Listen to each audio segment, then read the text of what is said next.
Okay. Hello, everybody. I am going to start a podcast, and it's going to be about the best time of my life, actually. Driving a cab for 20 years in Flagstaff, Arizona. I'm going to call the podcast um, One Time with Brian Mishmash. So, get ready. But it's going to be all about the cab stories because people always wanted to hear about the cab stories. So I'm going to start with the how it all ended, and that would be with really four major reasons. One was COVID, and that's kind of self-explanatory. But right at the same time, we also had Uber, and with Uber, the cab companies just couldn't compete. I mean, we had regulations that were very strictly, enforced, and they didn't have any regulations. And Doug Ducey, at least in Arizona, let them come into Arizona and operate for some stupid kickback, like $10,000 or something, just really lame. But he was just the end of a long line. Otherwise, it would have never gotten that far in the first place. So when I say the regulations that we had to go by for the cab, we had to have signage on the side of the car that had to be in specific size lettering that explicitly said the name, the how much it was a mile, how much it was for the time waiting, all that good stuff. And then it had to be calibrated and measured by a guy that tested out the meters that put a seal on it. And if you didn't have that seal on it, you'd get fined major.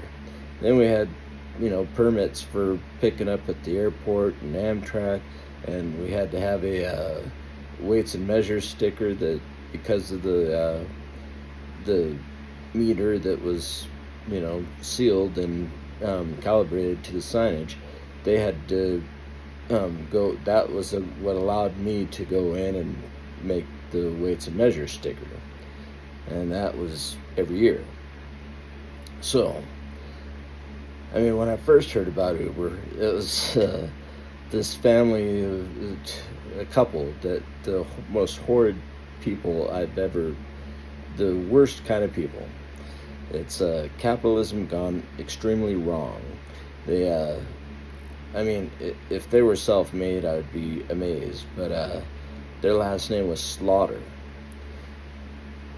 which is, one of the coolest last names ever, but yeah, Holly Slaughter was the wife's name, and she was this plastic Barbie kind of looking past the, hitting the wall age, that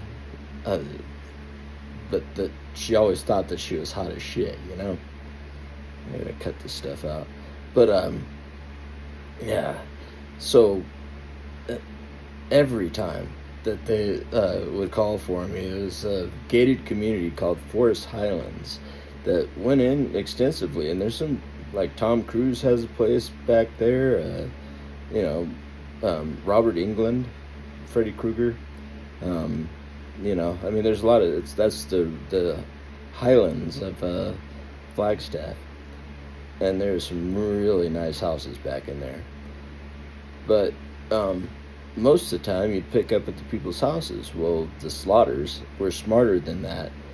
They would drive their cars down to the gate and have me wait at the gate, and when it's just busy, they would call me up and say, meet me at the gate, and I'd say, okay, I'm going to be there in 15 minutes. I need you there in 15 minutes. Excuse me. I need you there in 15 minutes. And they would take a half hour or whatever. And they told me right in the beginning, yeah, this other guy pissed us off. And I knew that cab driver. He was the nicest guy in the world, unassuming. But he banned him. And I was like, okay, there's something wrong here. But they did it over and over and over, and it's right next to the airport. So finally, I was just like, I just took off to the airport when they did that because the plane was coming. I knew when all the planes were coming. I knew when all the trains were coming in, when the buses were coming in. I knew everything. So I was like, yeah, I'm not going to wait for these people. So I took off. And then they drove past me because the trick is that they wouldn't have to pay me when they had to drive to the gate an extra $5-10, and they'd be able to get super hammered and drive down to the gate, and then when they got even more super hammered, they would drive home from the gate. That was their trick. So I just took off and went to the airport because I knew I was going to get something there. So they drove past me and yelled at me and stuff because they had to drive their own car because I took off. But I was done with them, right? But anyways, before all that happened, they were the ones that told me about Uber first. And they were just ecstatic about it. Yeah, all you have to do is just put in a credit card and they come pick you up and you can see it on your phone, and they're like personal cars. And I said, that's illegal. There's no way that they can do that. It's a illegal vehicle for hire operation. And they they just kept beaming about it and saying it's the greatest thing and how we should have it up here in Flagstaff. They were just the worst people. They had no clue. They were so out of touch with everybody. But online they did an ice bucket challenge a little bit and jumped into the pool. Just really pathetic people. But so the story goes on with these people quite a while. I said, yeah, that can't be, you can't do that.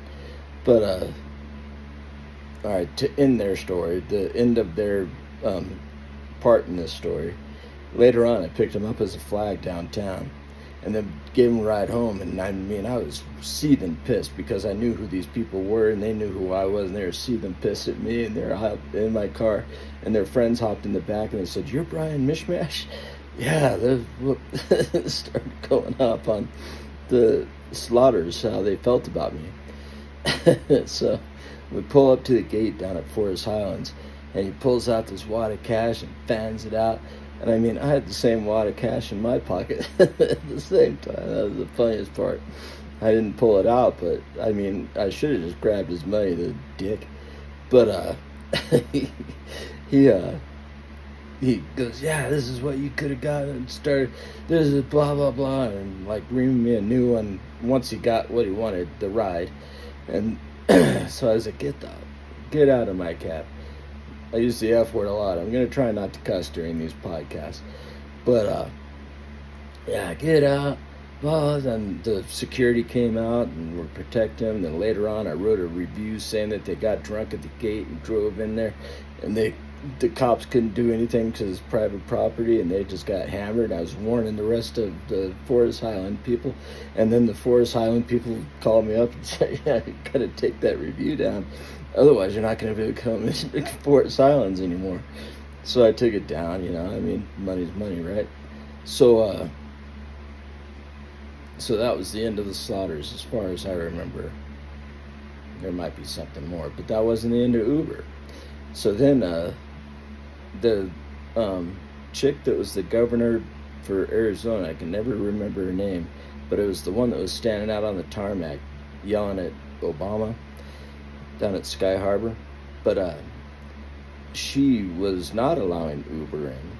And then Doug Ducey got elected, and for the measly 10 grand, whatever it was, he let Uber come in, and then they came into Flagstaff.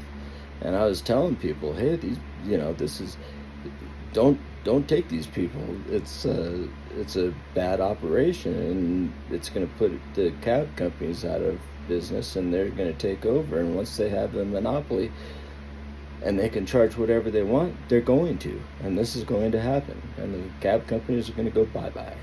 So nobody was listening to me. And then it started getting to the point where they were changing their prices during surge hours, whatever. So then I wouldn't get any calls during the time when it was slow because everybody wanted the convenience of Uber, whatever that was. It's no different than the cab company. I mean, except you can see it on your phone. But if everybody's doing everything they're supposed to be outside when you're supposed to be out, I can make pretty good time estimates on when I can get there. Even if it's an hour, I can do it.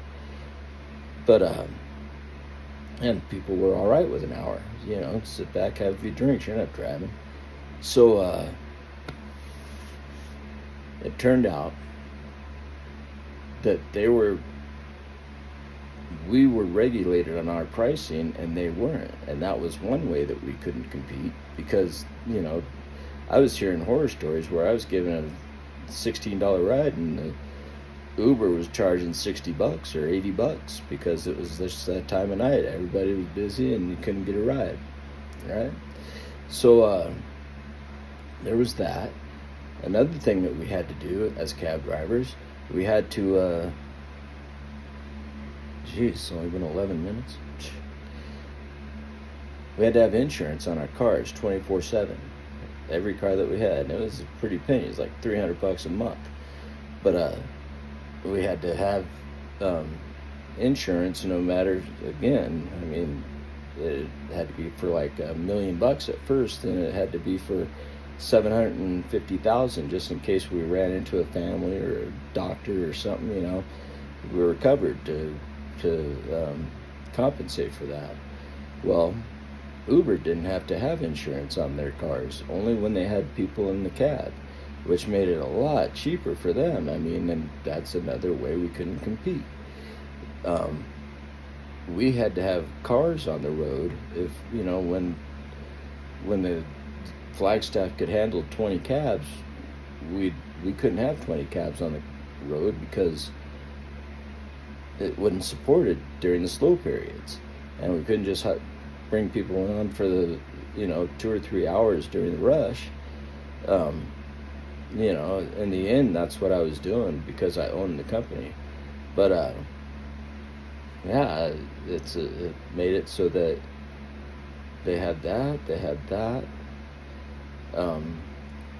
As a cab owner, I had to fix all the things. You know, Uber doesn't pay for any of the, you know, personal cars. When you trash your car, it's trashed, or you fix it, you know. And then they wouldn't pay hardly anything at all. But then, you know, that kind of balanced out because the Uber was paying for the insurance. So that kind of balanced out a little bit, but it still wasn't enough. The Uber drivers were just taking it, bending over and, you know, pretending to smile through the tears. I mean, it was bad. But so I was warning people, this is, you're gonna get this, you know, it's gonna happen. You know, I go by another name, Nostra Dumbass, and it's because I could just see it all happening. What's gonna happen in the future with the vehicle for hire? And I'm gonna remember stuff, and I'll record again what I remember. But I'm used to talking like this to customers. You know, people want to hear this stuff. You know, what's your craziest story? Blah blah blah. But I was, you know, pushing this a lot. I was also pushing the.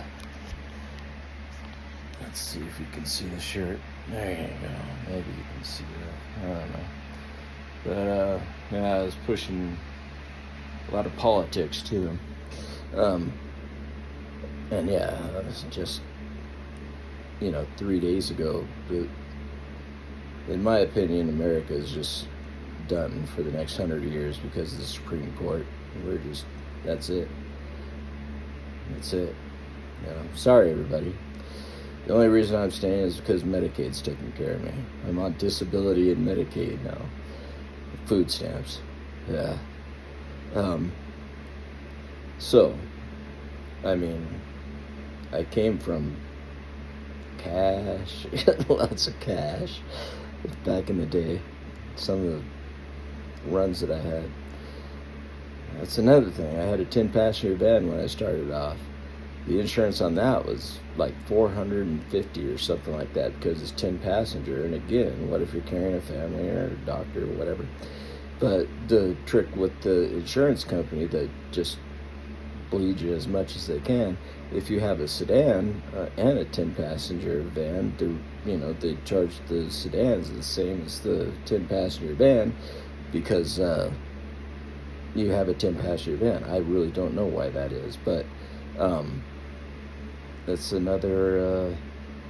That makes me think about all that. Is across the board, all the insurance companies did that just because they could. So I had to get rid of the 10-passenger van after a while, but I'll tell you, that 10-passenger van made me some just big time cash. I had a account through American Airlines to take people down to Phoenix for $750 a run, and there's times that I had 2 of those in one day, and round trips, and just the money was rolling in. Never even thought about being on food stamps. But so that all ended because I couldn't afford the insurance anymore. It kept going up. So I just got sedans and a 7-passenger van, and I was able to still make money, I was pretty well known in town. Hated and loved both. You go and check my reviews, and I definitely invoke passion in people. They accused me of all kinds of shit too. You just wouldn't believe. Being in the public, I understand other podcasters, some of the shit that they have to go through, but the reviews that I got, it was amazing. The spectrum from hate to love and love to hate, really bizarre, about equal. But I was a dick to people too. Honestly, I was. If you blew the trust of being outside when I told you to be outside, if you blew that trust, I would write you off. That's it. And I had people begging me for rides. I said, nah, and I'd put it in my phone as, one was Sechrist to wherever, dead call. And I would remember the runs, and when they would call me up, I'd say, remember that time? Please. College girls stuck out 30 miles out of town. It's a good run, but I just can't trust them. They already messed up once, and that was enough for me. But anyways, how it ended. Yeah, so I could compete. COVID and Uber, there was no compete. I couldn't. The third reason was something else. I'm up to 17 minutes now, so I'm going to test it out and see how this looks. Did it on my phone because the Apple, it hasn't gotten here yet, my big time processing thing. Anyways, I'll be editing videos and talking about all the stories. Thanks for watching. Bye.